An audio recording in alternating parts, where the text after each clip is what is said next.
Now, the United Kingdom will provide 35 million euros to support negotiations and the implementation of the African Continental Free Trade Area as its contribution to the trade pact. The UK International Trade Secretary Anne-Marie Trevelyan disclosed this to Wamkele Mene, Secretary General of AFTA Secretariat, during his official visit to London School of Economics in the UK.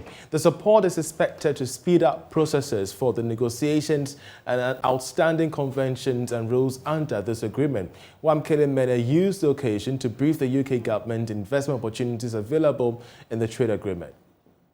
To use these tools that I've just mentioned to strategically transform our continent from agriculture to value-added production to agro-processing, in other words, from being mere growers and exporters of raw cocoa to manufacturers of world-class, where we use cocoa, world-class chocolate products, world-class coffee, from mining to mining beneficiation and other minerals that our continent is blessed with.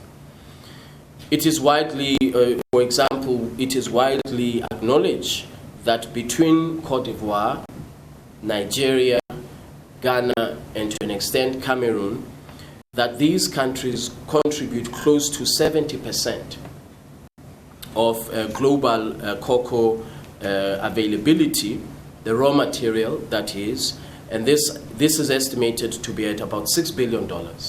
But when the chocolate industry comes to their end, when you look at the end of the value chain of the chocolate industry, it is a $110 billion industry. And so you can see where Africa losses along the value chain as a result of capacity to process minerals and to export them as finished or value-added production. I should, however, mention that I'm very, very happy with the decision of President Akufo-Addo and President Ouattara of Ghana and Cote d'Ivoire, respectively. They have decided that there will be no more export of raw cocoa, that they will now focus on the production of value-added products that emanates from cocoa as a primary commodity. And I know that, of course, it will take time. Our heads of states, these two heads of states, are aware that it is going to take time to build production capacity and processing capacity of cocoa in these two countries and in the region, but it has to be done. And we know that there will be success. We know this from the experience of Gabon. Well, Ghana's capital of Accra has dropped 30 places to exit the dreaded ranking of Africa's top 10 most expensive cities. According to the MESA 2021 Cost of Living City Ranking, the city ranked the 11th most expensive city in Africa as at 2021. We just want to pull up, the statistic for you to appreciate what exactly we're trying to mean, especially when it, increased from being the second most expensive city in Africa in 2020. You can see the ranking on your screen there. We have 10 cities in Africa, Ghana being 11. So that's just 1 point shy of being part of the dreaded mark. And of course, Ghana globally ranks 87, and in Africa, we rank 11 when it comes to the expensive cities in Africa. Interestingly though, Chad city of N'Djamena ranked 13 globally and the first in Africa as the most expensive city on the continent. But of course, joining us to discuss is Country Director of Qatar International, Apia Kusi Edumako. We're grateful that you could join us. Well, first of all, what does Accra's performance say about the cost of living from 2020 to 2021 when it comes to trade activity and indeed spending in this regard? For many years that Accra has been one of the most expensive cities to live in.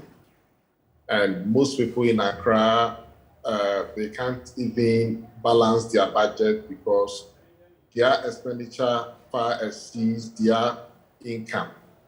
And for a city to attain a notoriety in terms of high cost of living, then I think it's not good for the people, because you realize that most of the people who have money to spend are the experts, the diplomats, and those who are working in the oil and gas and the banking sector. The real economy people who are teachers, drivers, bases, and others, they live in this city, but they do not live on the wealth of an expensive city. So for us, I think that we need to do more to lessen the plight of cost of living in Accra, especially. And of course, we are seeing the fact that Accra dropped 30 places, kind of good news for us. But did economic factors such as the collapse in crude oil prices and the economic shocks of COVID-19, did it really help us in this stead?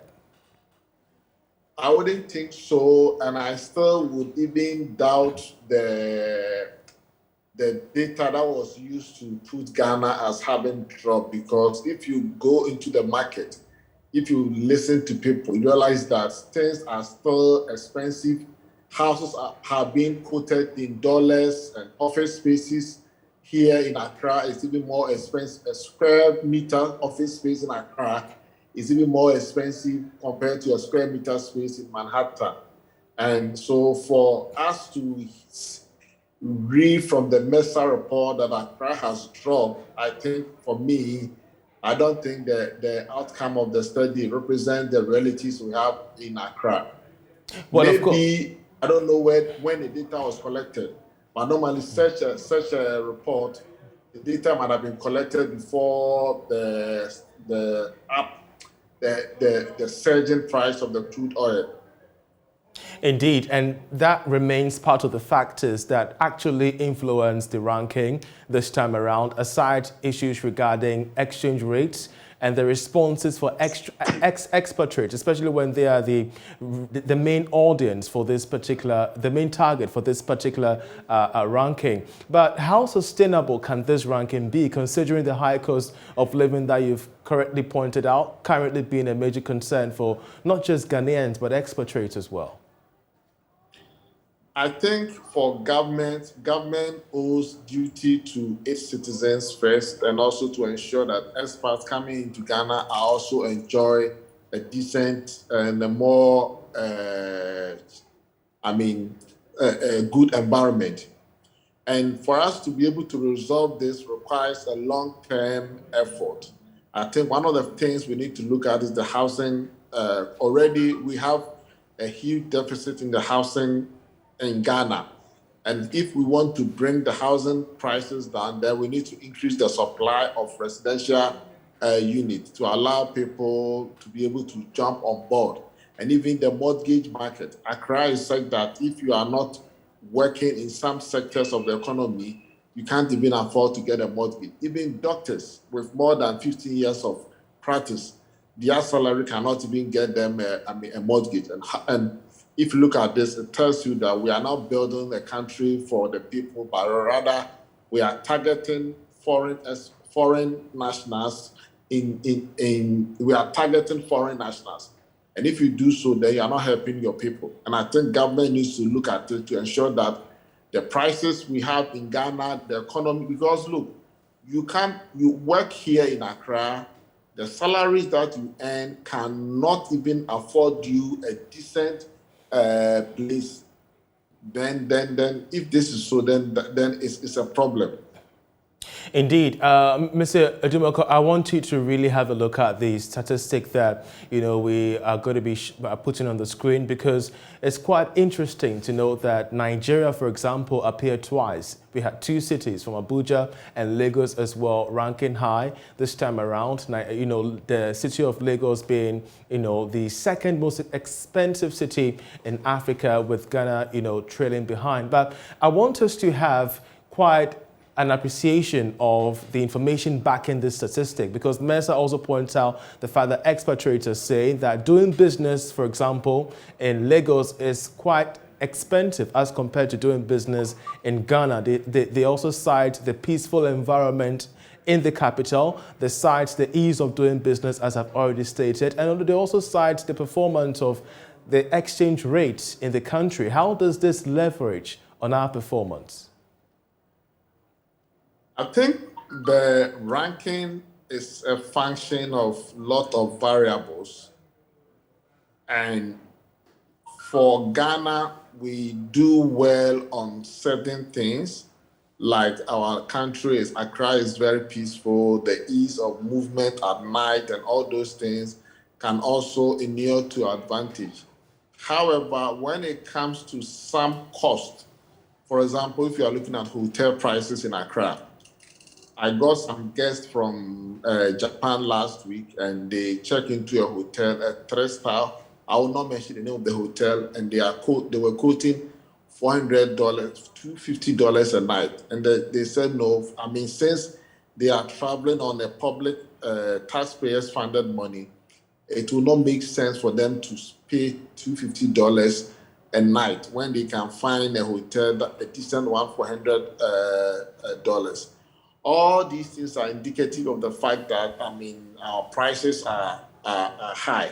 Nigeria has, I mean, when you come to Ghana, Nigeria problem might be different. Nigeria has 2 major cities, Lagos and Abuja. But Accra, if you are looking at Ghana, everybody wants to come to Accra. So that put a lot of pressure in Accra. And I can still foresee that any subsequent research data that will be collected will see Ghana Ghana climbing up again, because when people are charging land prices in dollars, you rent is in dollars, and almost everything that is being sold out in this country is being sold here are all quoted in dollars. And I think that until we're able to stop that lifestyle, will not be able to clamp down, and we should be able to find a way to make Accra habitable for everybody, regardless of your income.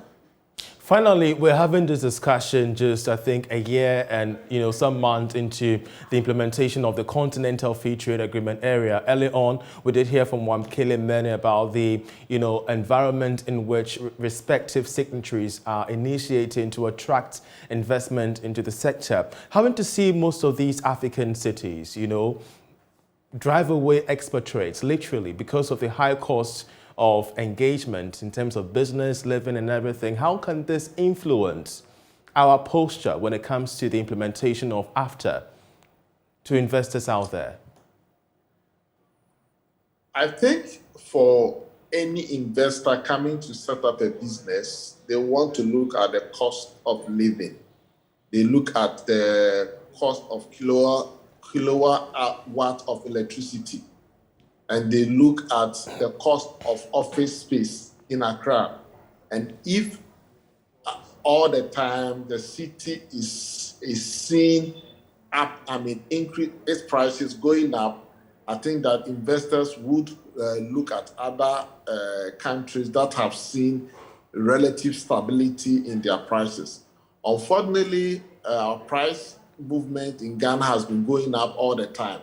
In some countries, we see that they do very well with stability, but not the same cannot be said about Ghana. And I think that we need to do more as a government and as economy to ensure that we do everything within our reach to keep prices, stable.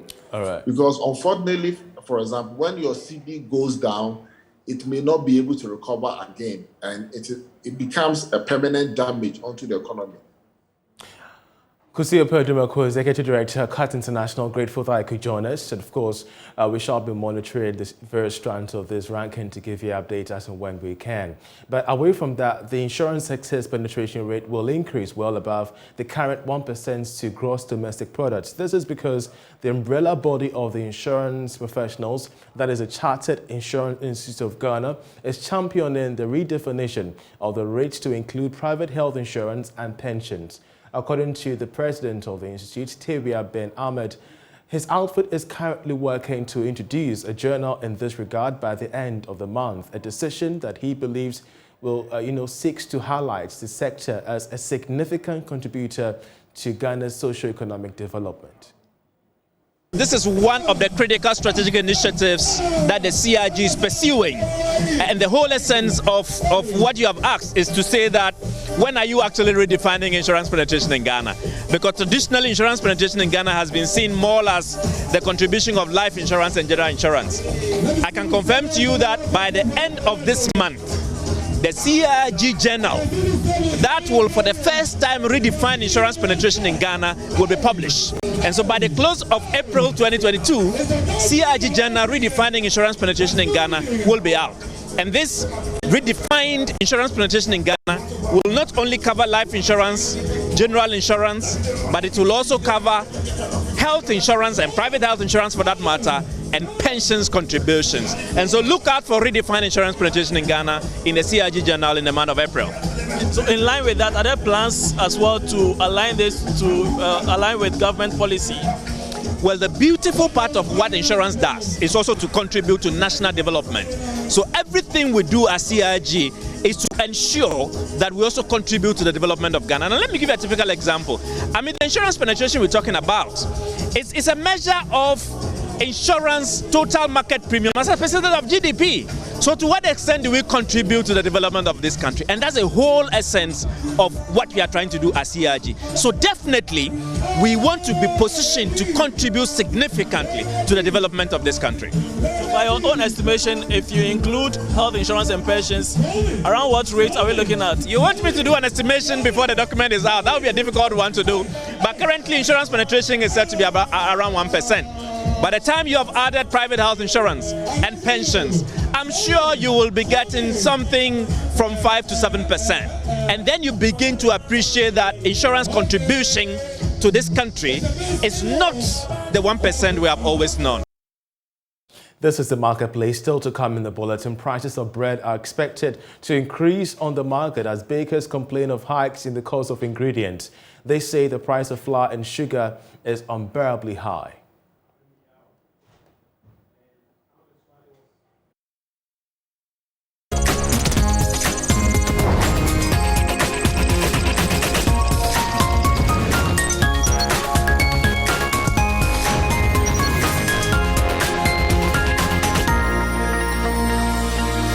Well, prices of bread are expected to increase on the market again as bakers complain of hikes in the cost of ingredients. They say the price of flour and sugar has increased astronomically, hence the intended increment. Some members of the Bakers Association say the increment is necessary to keep them in business. We have more in this report. A typical breakfast in any Ghanaian home or most Ghanaian homes will always have bread on its menu. It tells how important bread is to many lives in this country. However, due to the increasing prices on some commodities or ingredients for making bread, some bread vendors and makers in Kumasi have resorted to increasing prices of bread. The bakers say the prices of loaves of bread will go up from 2nd April. Desmond Obey, a baker, says ingredients such as margarine, egg and salt have seen prices shoot up on the market. He fears any delay in increasing their product will collapse their businesses. Yes, I've been some yetono 258. Now, so this year, no say, some yetono 305. And the Accra, ye meeting say about £2, and meeting say £2, almost 30 cities as an account. And this is some ye better, some 3.4. The price of flour used to be 250 Ghana cedis, but it's now 305 Ghana cedis. Just this morning, I heard the flour has been increased to 340 Ghana cedis. The price of sugar, milk and egg have also increased. Over 90 employees of the company fear job losses if the current situation remains. The bread retailers fear being pushed out of business without government intervention.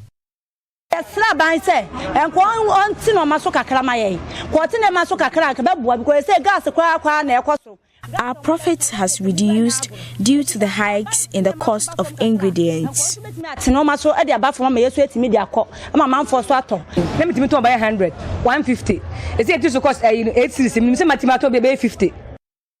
Some consumers are also worried over the new bread price increase.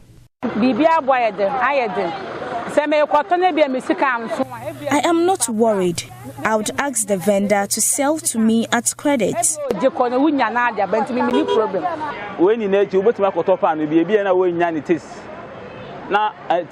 If they are increasing the prices, they should ensure it matches with the nutritional benefits and taste. Because last time A bread seller told me some time ago she doesn't sell bread at 1 Ghana cedi.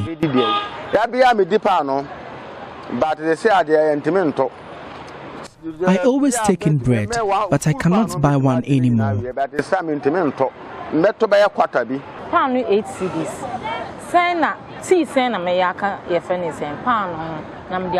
How much of the bread am I going to add to the child's beverage?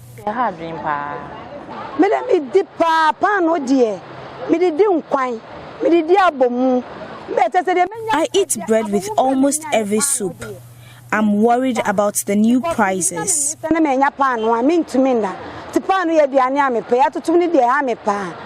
For JoyNews, Emmanuel Bright Kweku reporting. Ghana's economy is expected to be heavily impacted under the Sustainable Use of Natural Resources and Energy Financing Program. The country currently relies on thermal energy among other sources which are considered unsustainable, but the program will help cause a significant shift in access to power and fuel. Speaking to Joy Business after engaging members of the Association of Ghana Industries Interma, Sunref team leader Norman Michaud says Carl Bank and GCB Bank are partners of this initiative. Correspondent Kwame Yanka has more. Sunref is part of a global initiative by French Development Agency to get public and private banks to finance private sector investment in green technologies and sustainable energy. With over 30 million euros from the agency and European Union, the program encourages industries and individuals to switch to more sustainable and efficient energy sources.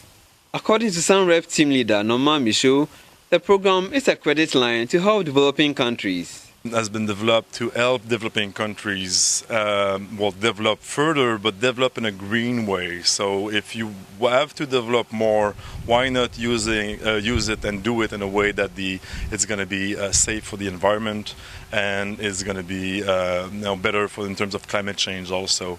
So it's doing it by providing technical assistance so that to help people better understand and to help them technically, but also to provide a financial aspect to it to make it more interesting compared to normal ways. So the main objective is always, it's mainly based on the environmental improvement of the country. So we want to be able the country to develop itself, but not to do it by burning more coal or burning more fuel, but to do it in a sustainable way. So far, about 200 staff of Carl Bank have been trained. Emmanuel Kwatin of the Corporate Institutional Banking says the financial institution is ready to offer loans under the program. And as you are aware, we have the beautiful sun here now, and you can tap into the energy that the sun, gives to provide energy for your business. And with Carl Bank, we have a very competitive, funding, as I've earlier on mentioned, from Sunref. And in order to assess this, all we need from you is an application to the bank stating the amount, the purpose, and the tenor for which you require the facility for.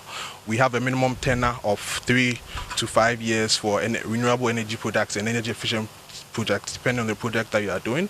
Once you receive this request from you, we'll do an analysis of it using your supporting documents, that's your cash flow projections and your financial statements, and then would have a determination on your qualification, then proceed to offer you this financing to support your project. Meanwhile, Project Coordinator for Sunref, Ebenezer Ashi of the Energy Commission says beneficiaries will get technical assistance from the Commission. We also provide some technical support to the beneficiaries in terms of providing some technical tidbits, especially in case you want to engage an energy service providing company to do a particular installation for you. We'll provide you a list of them, companies that have been certified by the Energy Commission for the beneficiary to choose one or two of them to engage in the provision of the installation. As a country, we have a a renewable energy master plan in place. And this intervention from SunRev, fit into helping Ghana to achieve that renewable energy master plan by the year 2030. Participants asked questions on security, duration, repayment structure, among other areas, for further clarification on the credit line. And that'll be all for the marketplace. For more news, do log on to myjoyonline.com. I'm Charles Aite. Many thanks for watching.